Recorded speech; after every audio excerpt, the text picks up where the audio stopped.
Hi guys. தீர்க்கதரிசி ஆடைகள். தலைப்பு: நெசவாளர் கேட்டார், உடைகளை பற்றி பேசுங்களேன். அவரும் தொடர்ந்தார். யாரு? அல் முஸ்தபா. கதை ஞாபகம் இருக்குல்ல? இல்ல நடுவுல இருந்து இந்த ரீல்ஸ் எங்கேயாச்சும் பாக்குறீங்களா? கதை முன்ன பின்ன புரியலையா என்ன?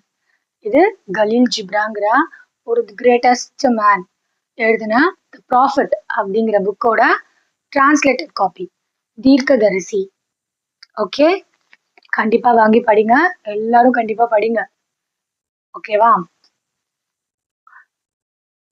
முக்கால வாசியான உங்கள் அழகை ஆடைகள் மறைக்கின்றன, ஆனால் அழகற்றவை அவை மறைப்பதில்லை. உங்கள் அந்தரங்கத்தை வெளிப்படுத்தாமல் இருக்கும் சுதந்திரத்தை நீங்கள் ஆடைகளில் தேர்ந்தெடுக்கிறீர்கள், ஆனால் ஆடைகளே உங்களுக்கு விலங்குகளை பூட்டும் சங்கிலியாக அமைந்து விடுகின்றன. இது இந்த பீரியட்க்கு ரொம்ப தேவையான topic guys. I don't know why உலகத்துல நடக்கிற எல்லா கிரைம் அகெயின்ஸ்ட் விமனும் எங்க போய் ஒரு பாயிண்ட்ல நிக்கோனா, அந்த பொண்ணோட ட்ரெஸ்ஸிங் சென்ஸ் சரியில்லை. ஆமா, அந்த பொண்ணு எதுக்கு அரையும் குறையுமா ட்ரெஸ் போட்டுது. அப்புறம் வேற என்ன சொல்லுவாங்க? துப்பட்டா போடுங்கள் தோழி. தென் வேற என்னமோ சொல்லுவாங்களே,